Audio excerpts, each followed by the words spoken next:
I'm Jeff Hunt. He's Bill Thorpe. It's Tuesday. Is it supposed to be this cold out so far? Yes, it is. Not as cold as it was yesterday, but damn. Yeah, well, it's Colorado. Yeah. That's what we deal with. It's kind of changed November. in November, though. That's the thing, is it's I forget how precipitously it drops once you hit Thanksgiving time. That all of a sudden it's like, yeah, you know, those 60s, 70s, those were nice. And then all of a sudden, nope, sorry, all gone. It's just, yeah, the flip of a switch. And it's hard because we live in Colorado. And looking out the window on any given day, and again, this regardless of season, it could be, theoretically, 69 to 71 or 22. You have no clue. It would look the exact same outside, and you have no idea until you get yourself out there and go, yeah, I'm dressed wrong. Yeah, so a little chilly this morning. Dude, I was up late partying, brother. Were you? What you doing? Oh, my gosh. I was hanging out with the Latter-day Saints. You're partying with the Mormons, are you? It was awesome. Great. Okay, sure. All right, so I got to tell you this, because tonight's the last night you can get tickets for this. All right. They have this thing called Joy to the World, which is basically a celebration of Christmas. And the LDS don't do anything part way. I mean, they go all the way. And this is down at DU, and it is like a 150-person choir. It is a 50-person orchestra.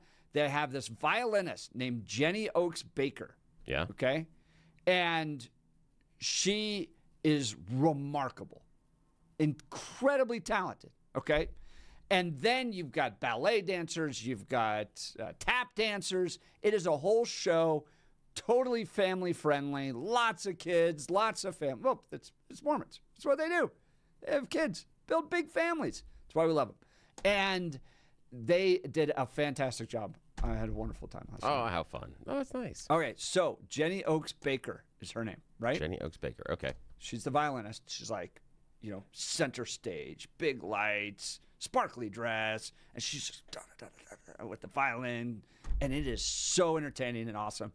And I'm sitting next to my friend who led the Mormon church for the Latter-day Saints church for Colorado, for the entire state. And he leans next to me and he goes like, do you know who she is?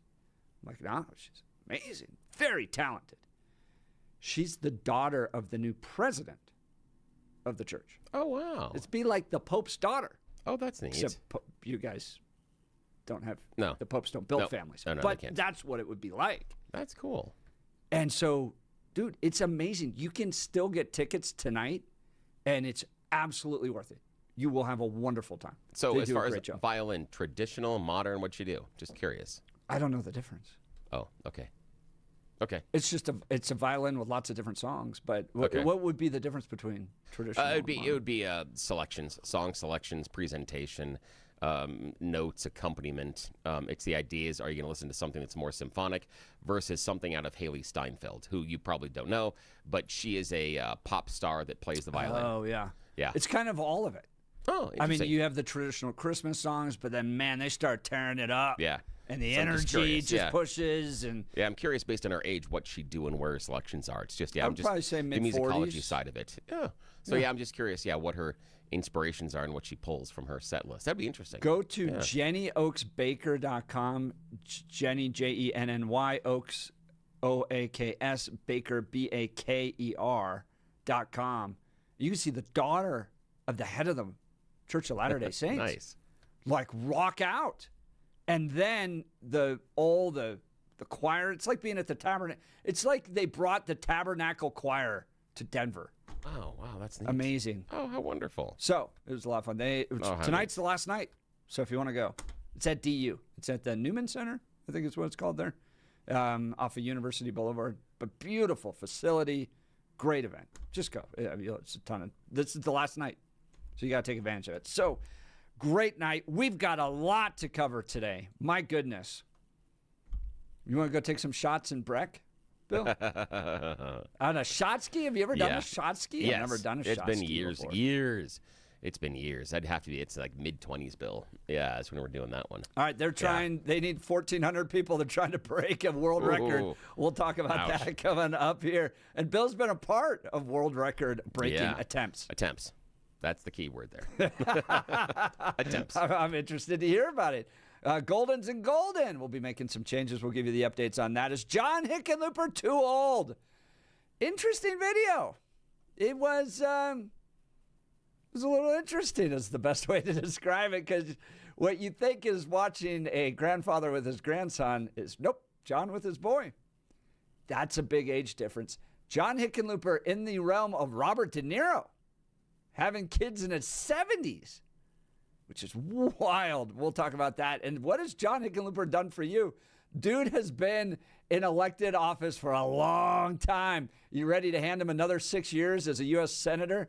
He'll be 81 when he leaves. Time to move on?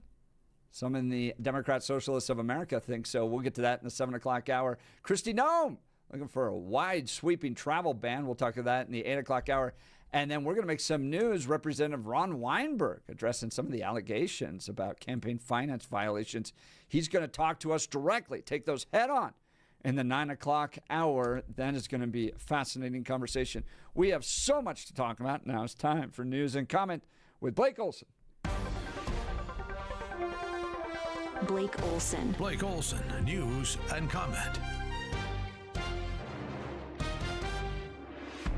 Hey, good Tuesday morning. 25 and cloudy in Denver as you rejoin Jeff and Bill this week. Expecting a high of 44 today. News sponsored by Pastor Camp Heating and Air Conditioning at 303-777-1234 to learn more about special savings opportunities on Lennox equipment. Our top story, another stolen car and 2 more deaths as a result. In Aurora on Monday, the suspect fled northbound on Peoria, failed to yield, driving erratically, veered into oncoming lanes, and crashed into a traffic light pole. Both the driver and the passenger were killed upon impact. Thankfully, they didn't kill any innocent bystanders. Denver police asking for help locating a vehicle connected to a deadly weekend shooting. Leah Romero says she was in the car just before her father, Miguel Romero, was shot during an argument with another driver. Road raging ain't worth it. Just go on about your day, because you never know what the other person's intentions are. Police say Romero was shot and killed in the 3000 block of Winona Court Saturday night following a traffic dispute with a man who may be in his mid-20s. Police looking for a white or light-colored small pickup that is similar in size to a Chevrolet Colorado. Anyone with information should contact Metro Denver Crime Stoppers. DJT will hold a cabinet meeting today as the White House stressing the legality of using lethal force against Venezuelan drug boats. Press Secretary Caroline Leavitt said all aspects of the September strike on a drug boat were legal. The commie dictator Nicolas Maduro may be out soon. China and Russia are not rushing to his aid. The second National Guard member shot last week is making progress. Staff Sergeant Andrew Wolf is out of a medically induced coma. The suspect in the shooting is an Afghan national, of course, who worked with the CIA in Afghanistan. He's in the hospital and faces first-degree murder and other related charges for the death of Army Specialist Sarah Beckstrom, of course.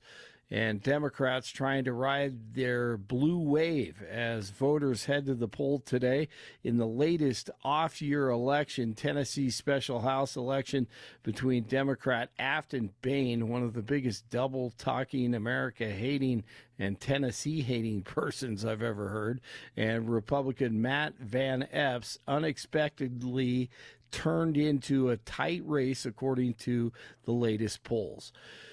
U.S. Special Envoy Steve Witkoff meets with Russian President Putin at the Kremlin today. Ukrainian President Zelensky says important issues need to be resolved to reach a deal to end the war with Russia.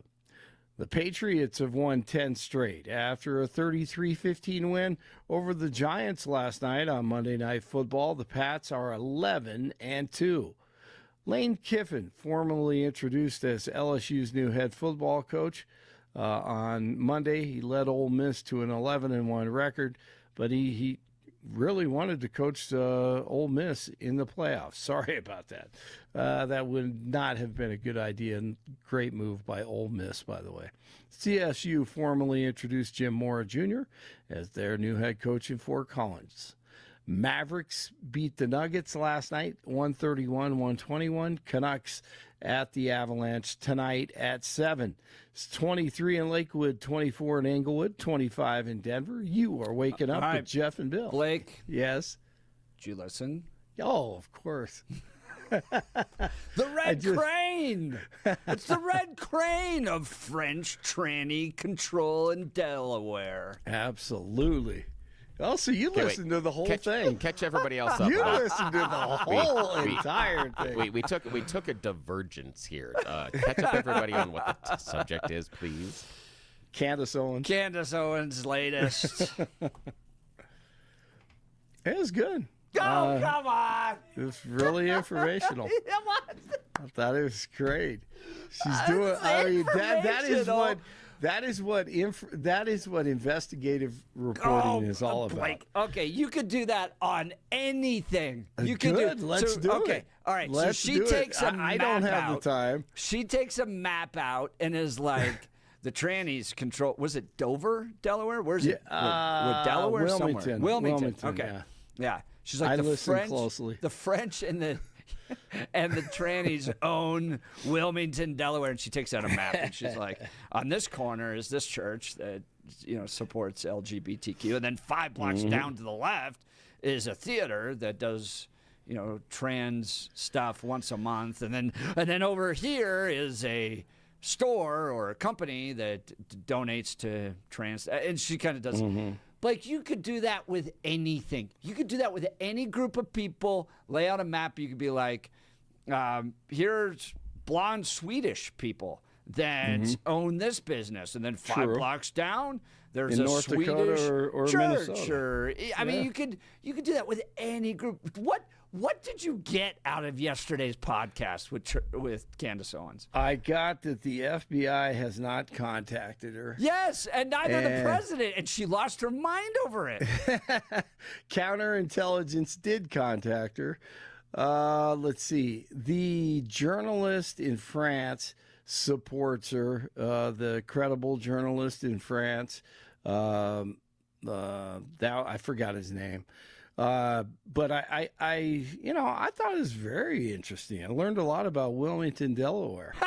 You can do that on anything.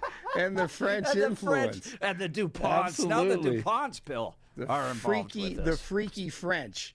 Absolutely. Don't tell her about number of businesses and synagogues Jewish people have in America. Yeah, that's. I'm actually kind of surprised. Yeah, it didn't go that way. Because again, remember that last week it was the fact that it was the French had contacted some sort of special forces team to take her out, but the one requirement they had on that team, there was one requirement. Jew. Yes, must have one Jew on the team. Have to.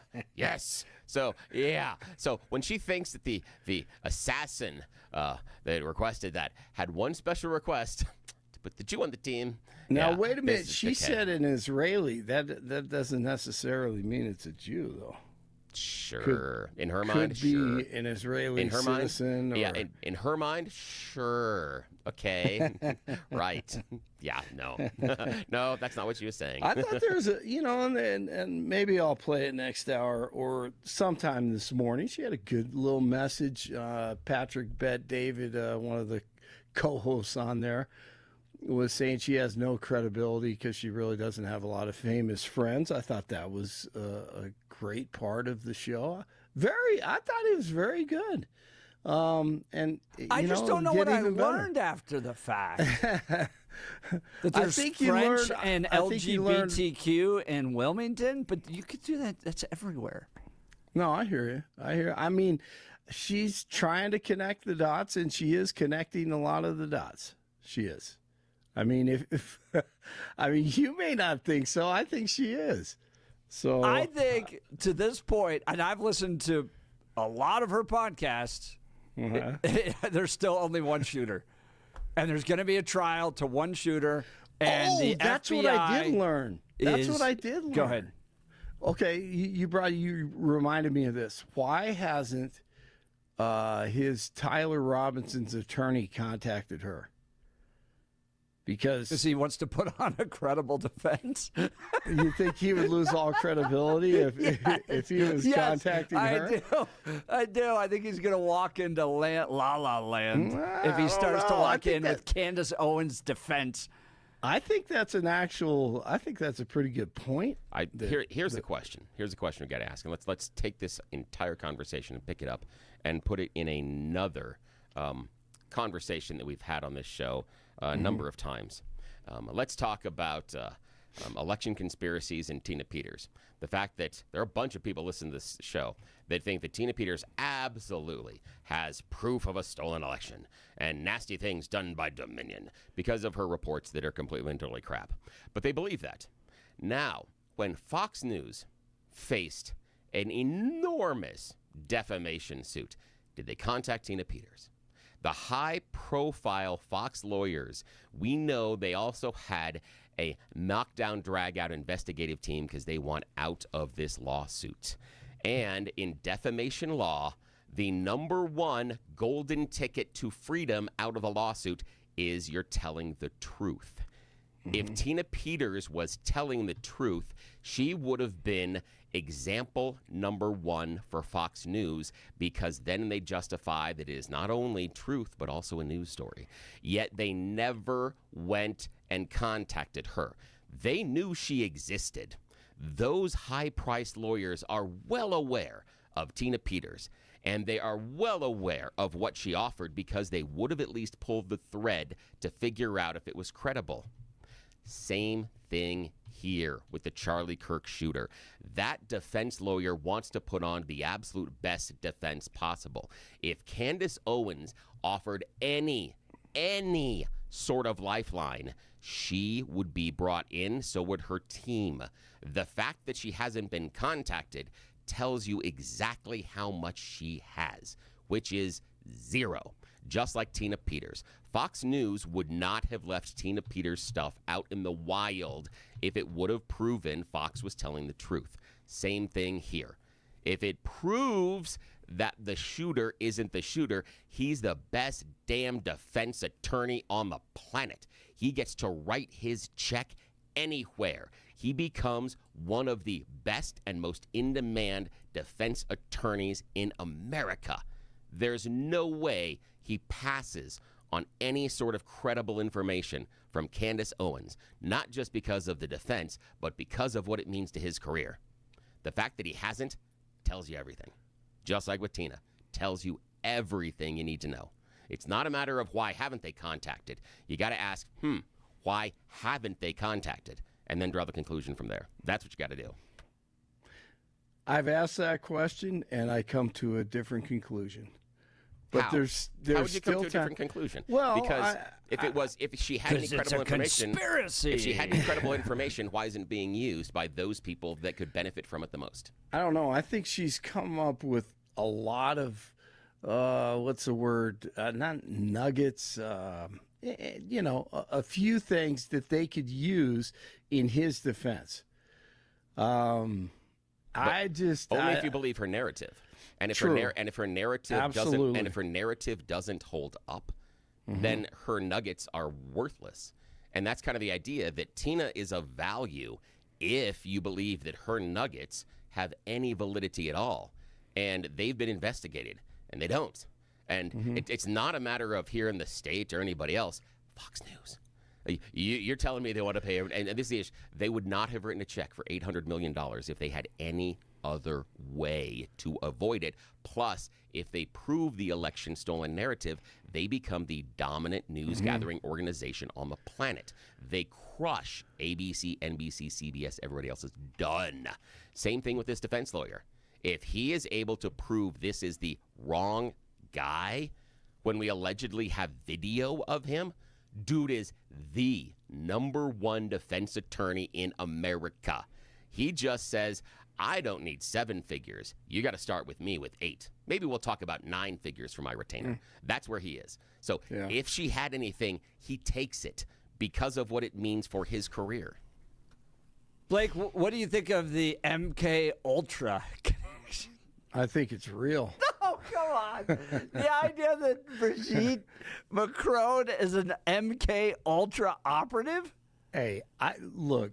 How you is know, she? You know how these people Because she are, was Jeff. born. You were Her in, birthday was the day it was launched. But You were in Brigitte Macron doesn't DC. exist. According to Candace, she doesn't exist. So Right, Brigitte Macron she's a- can't be Oh, she an MK Ultra. exists. Oh, no, she doesn't, because remember, it's She the... just says that she's not a woman. Oh, no, she doesn't exist. Remember, no. Candace Owens is on tape saying there is no Brigitte Macron, that it's an invented persona. So Brigitte doesn't exist, so it's someone else. It's a guy Right, who originally right. was her brother, but now Correct. is the biological father of But Emmanuel her Macron. birthday, and that person... her and birthday is that the person. day of MK Ultra's But creation. that doesn't matter because she was never born. But Bill... She was never born, according to her. She didn't exist. She said for 30 years there was no record of Brigitte Macron other than the fact that the local paper announced her birth. To that, details. that point, so the Faith, the history teacher, texts in. I think this is why it's the most popular podcast, because it pulls from so many angles.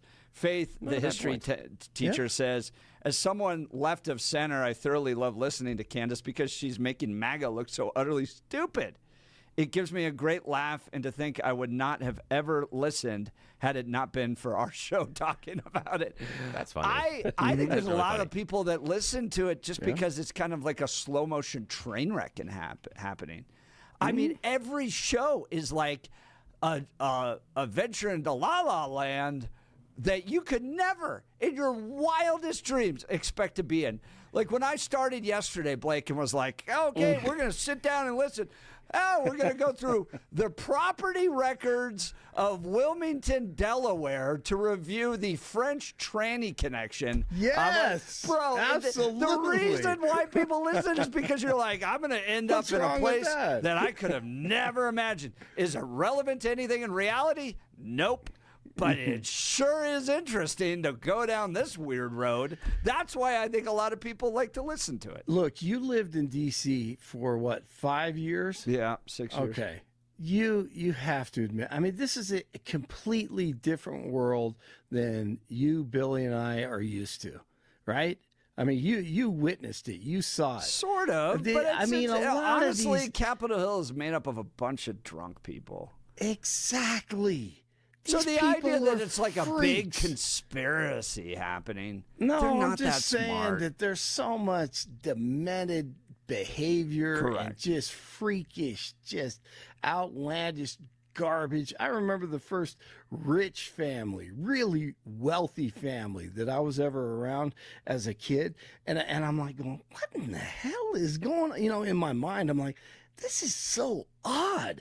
I mean, you know, they have this, they have that, they do this, they do that, and you know, and they're gonna get on a jet tomorrow, and they're gonna fly to Europe. You know, God only knows what is going on. You're right, Yeah, but the idea that they're putting together vast conspiracies, no, they're honestly they barely have it together. They can hide it because they have money.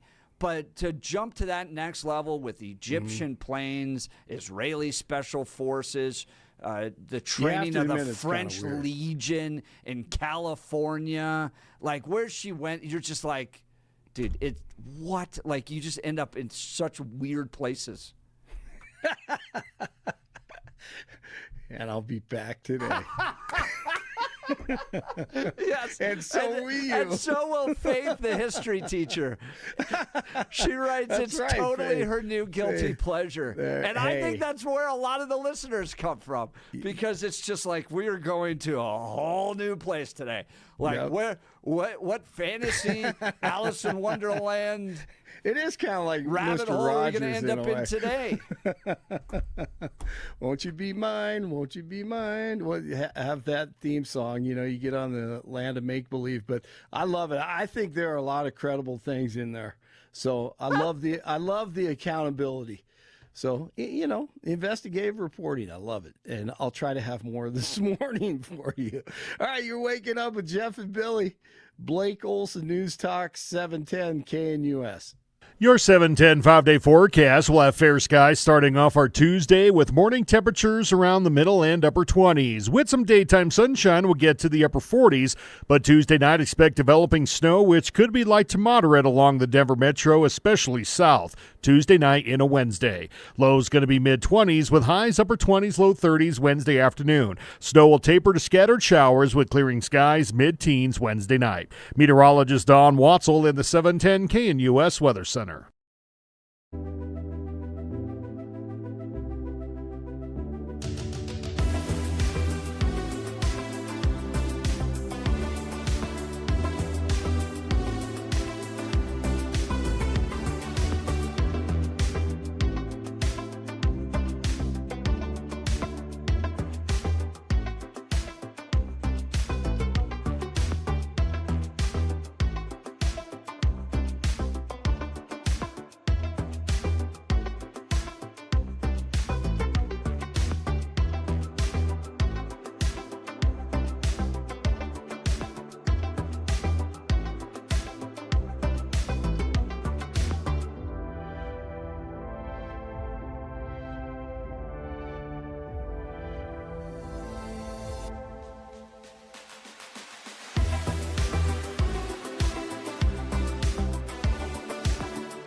Welcome back to the Jeff and Bill Show. Bill, I think we figured it out. Yes. People just tune in because you're going to go you're gonna go down an Alice the Wonderland rabbit hole Yes, into yes, you places will. you never could have imagined. Yeah. The red crane in Wilmington, Delaware. It's not the bird. Yeah. No, it's the construction crane. Yes. And it's all part of the conspiracy effort. And I love the fact that the construction crane is somehow a signal. I love Yeah, that. no, it somehow actually it's is. Yeah, it has to be. But that Otherwise, you don't building mention hasn't it. been built in years. Yeah, it has to be a signal of something. Good night. Yeah. Oh, boy. Elsewhere. The question yeah. is to whether or not it's actually relevant to anything. So at the end of the day, like I think, like, and I'm going to continue to press Blake on this. When you interesting. get to the end, so what? So what? And the idea that the Trump White House and the FBI haven't responded to her, and they're actually pursuing the prosecution, means that I think there's adults in the room that are actually trying to prosecute the perpetrator, which is not the French Foreign Legion training in California. Yeah, there's a point when in those situations where people aren't paying attention to you that you're like, well, maybe you don't have anything. But again,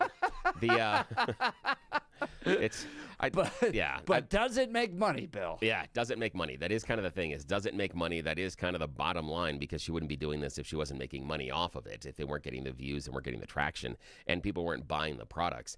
And that's kind of interesting as well. And I can see the draw, because there's it's I hate to say it, but it's a shout out to one of the texters that talked about how it's kind of like the Alex Jones, where when Alex Jones was doing the Sandy Hook conspiracy, he made you feel like, well, everybody else doesn't know the real truth. Right. You're special because you're listening to me, and because you listen to me, you know the real truth. Everybody else around you doesn't really understand, but you're special. And that's the issue, is that she creates this aura of somehow her audience is more in the know, more up to date, or understands things that nobody else does, when I'm skeptical on that. But oh well. There's a real question to that. All right.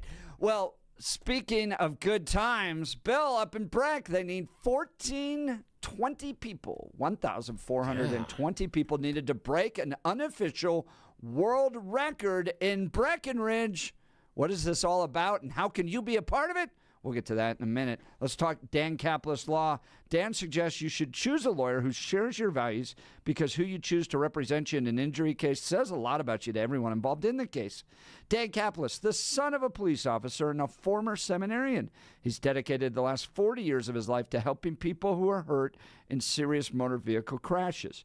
Dan is believed to be the only lawyer in Colorado history to win 5 straight multi-million-dollar verdicts in Colorado crash cases. Dan is also believed to have won the largest truck crash verdict in Colorado history. You just saw he got $200 million for that family. Lost their daughter in the Glenwood Springs accident, the mine shaft accident. On the ride up there, able to prove through his investigative prowess that there was actually a process set up to bypass the alarms that were taking place at the amusement park. He gets justice. It's why Dan Caplis Law is the official law firm partner of the Denver Nuggets and the Colorado Avalanche. Dan Caplis Law is a serious firm for serious cases. Dan accepts righteous injury cases on a percentage fee basis so that he can represent good people from all walks of life without regard to ability to pay. So if you need Dan's help, give him a call, 303-770-5551. 303-770-5551, or hit dancaplisLaw.com. That's Dan, C-A-P-L-I-S Law.com. We'll continue. What can you do to be a part of the Breckenridge effort to break a world record? You're listening to The Jeff and Bill Show. This is Denver's Talk Leader News Talk 710 KNUS.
Bill, you ever done a shot ski? Yeah. I've never done a shot ski. 20-something Bill did that a couple of So times. at describe what a snowboarding stuff. shot ski is. Basically, it's an old ski that they have modified, and it depends on how many people you want involved. It can be normally somewhere between, the shortest one I think I've seen is 3, but normally it's 5 or 6. It's a table adventure where they take an old ski and then they carve out holes in the middle, certain distances down the line. And it either can be flat or you can get holes all the way through. And then they hold a shot glass. So the idea being, think of it like a teacup saucer or like a cup holder in the bathroom where you put the cup through and it has the round thing that holds it. So either way, but it's going to hang on to the shot. And then what you do, a lot of times though, okay, when you do the shot ski, this is important. If they are attached like a cup saucer, you normally have to glue or secure the shot glass to the ski. So they're secured. So when you tip it, it doesn't fall out. Then what you do is you get your friends together, you all hold the ski, you look down, you all get ready, okay, ready, and then you tip it up all at once so you all are taking the shot at the same time. So that is the shot ski. That's kind of how it does. It's very, very popular for après-ski. Yeah, that's right. Once you get off the field. Not, Once you get not off. Yeah. pre-ski. No, not pre-ski. So we don't want you running into people not or at all. trees. Yes, but the partying time afterwards, that is super popular, especially because you've been skiing with buddies all day and stuff. And they're like, oh, look, we're skiing. Hey, look, we can drink on a ski. Let's do this. And so decisions are made. Well, yeah. The city of Breckenridge needs your help. All right. 1,420 people needed to break the unofficial world record for the shot ski. Hey, there we go. The magic number of participants the Breckenridge Tourism Office in Breckenridge, Colorado is looking for to break the unofficial world record for most people doing a shot ski at one time is 1,420. Tickets for the 2025 shot ski event went on sale yesterday, which is one of the kickoff celebrations of Breckenridge's ULLR. How do you pronounce that? Yeah, it'd be Earl Fest. Earl, yeah. But but the R becomes no, after. I don't know. I'm not because I'm so visual. I'm ULLR Fest. Huh. I don't know. Starting December 18th, ticket prices are only $23.18, including the $3.18 fee. The shot ski event has been happening at the festival up there in Breckenridge, the ULLR. I guess Uller. Yeah. There Uller. you go. Kind of like cooler, but Uller. Yeah, that's what I'm seeing online. Yeah, okay. I'll trust the Google box. Since 2013, after two locals, Christian Slaw and Lich Pollock, bolted together 60 skis, totaling 252 feet with 192 people taking a shot to start the tradition. But Park City, Utah couldn't have it. They decided to get into the shot ski mix in October of 2016 after witnessing Breckenridge's success with the event. The rivalry between each mountain town grew over the years and has now become an early winter celebration, with each town continuously trying to one-up the other each year. In October of 2024, Park City set a new record with 1,385 participants in the shot ski attempt, only to be one-upped by Breckenridge later that year with 1,401. People doing a shot from a 2,477-foot-long ski. Somebody had to make that. Just saying. On October 11th, 1,410 people did a shot attached to 583 skis to break the record for 2025. Will Colorado break the record this year?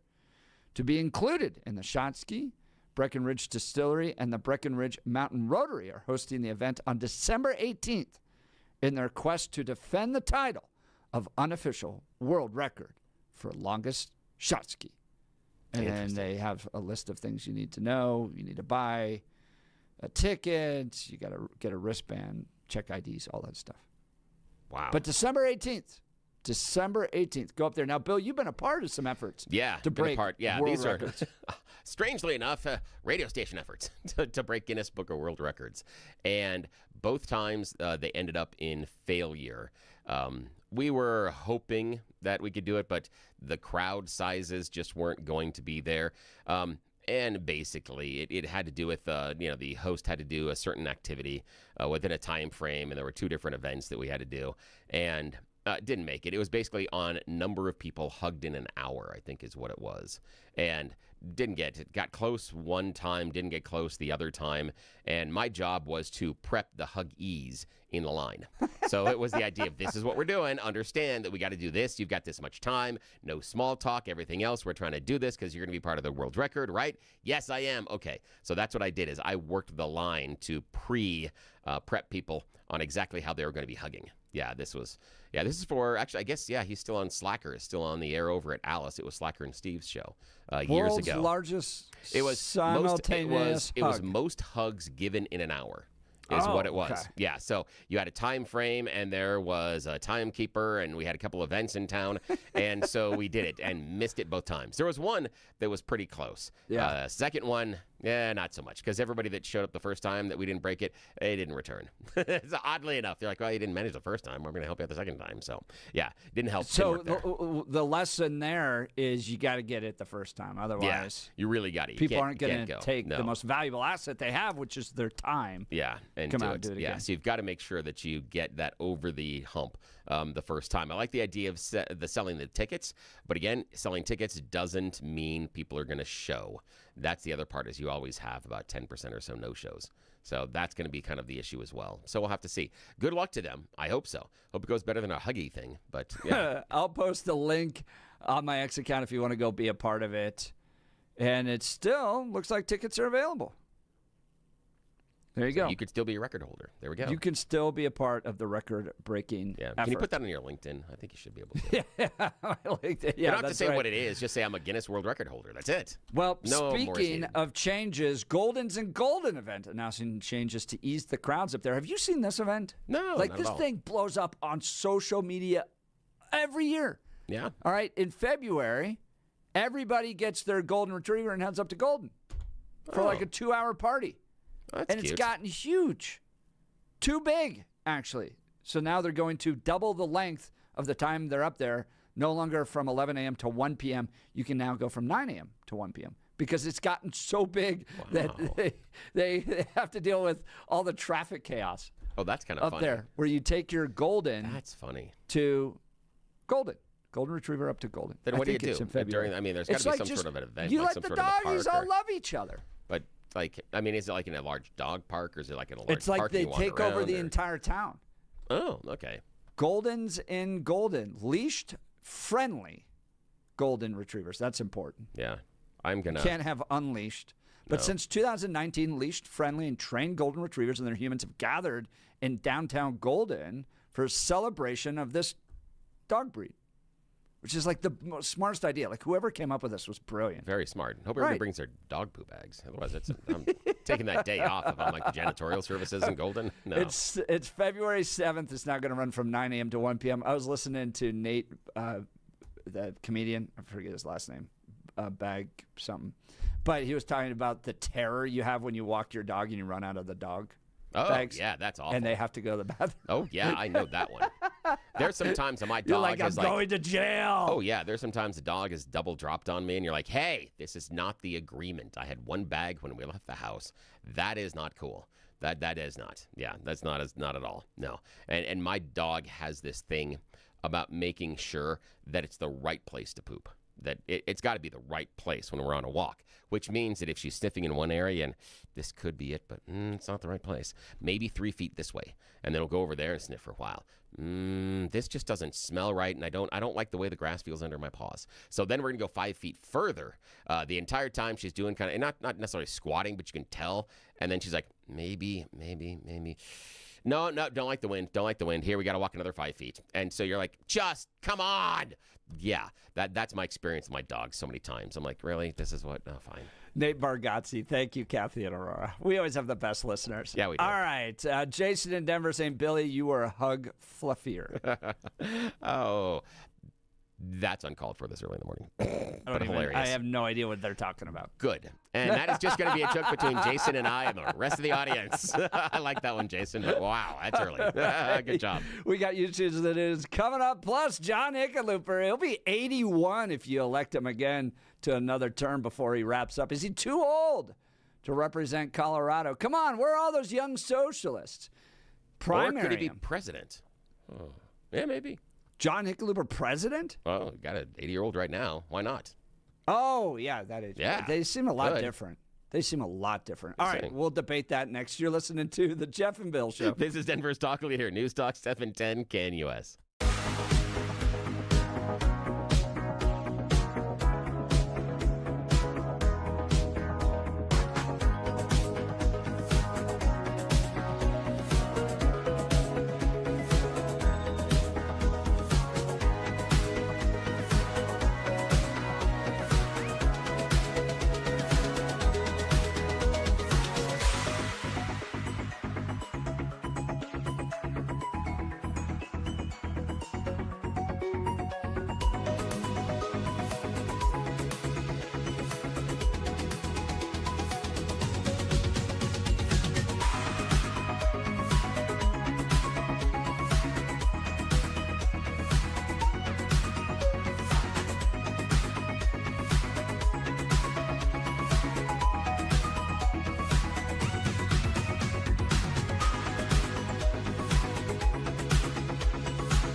Welcome back to the Jeff and Bill Show. Jeff just learned something inappropriate.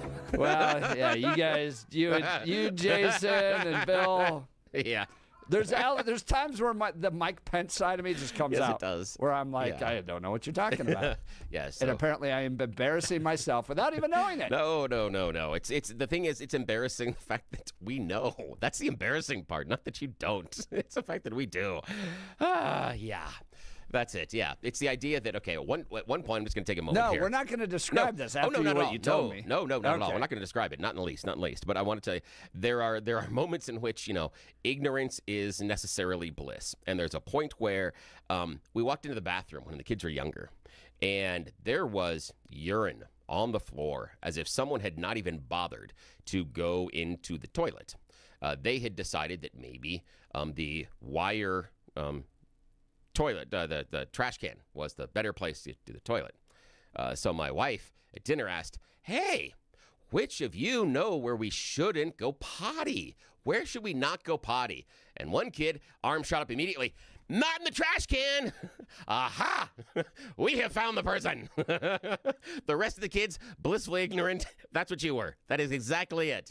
Yes, it's Jason and I that know you pee in the trash can. That's it, okay? No more explanations needed. I'm just saying, you are the winner, sir. Yes. There you go. Yes, All you are right, the winner. Bill, take us to You Choose the News. Yes, it is that time of the morning where we get to make questionable decisions, not just the previous conversation. Yes, it's time for You Choose the News, America's favorite fake radio news game show.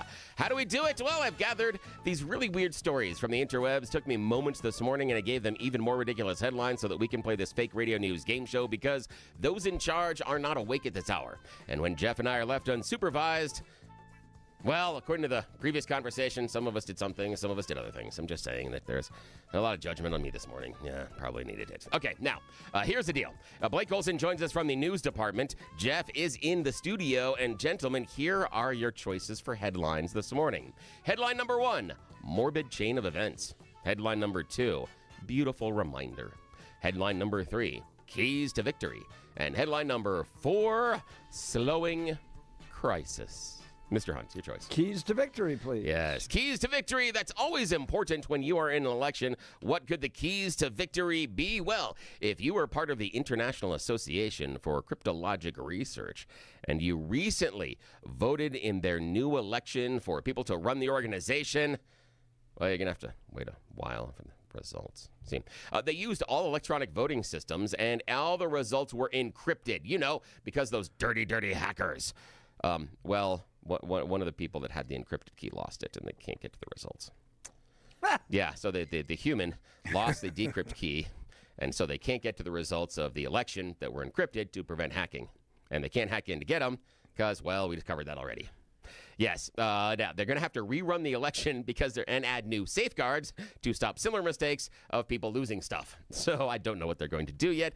They're actually a global nonprofit organization founded in '82 with the aim to further research in cryptology and the science of secure communications. And it was so secure, someone I lost think the we key. should just go back voting. to voting with marbles. Maybe. That might be easiest. Oh, God. Okay. Now, Blake, your choice, sir. Morbid Yes, chain sir. of events, beautiful reminder, or slowing crisis. Beautiful reminder. Yes, a beautiful reminder. Everybody believes it might be a gorgeous sculpture there in Northumberland. See, there is a roundabout, and there's nothing in the middle. Well, they're going to put a beautiful metal artwork depicting a bull, and it's going to immortalize Cumbra's proud agricultural heritage. But for 73-year-old Wendy Pleasant, she says that's an awful reminder. It could be a trauma of her looking out of her window at that bull sculpture each and every day. Why?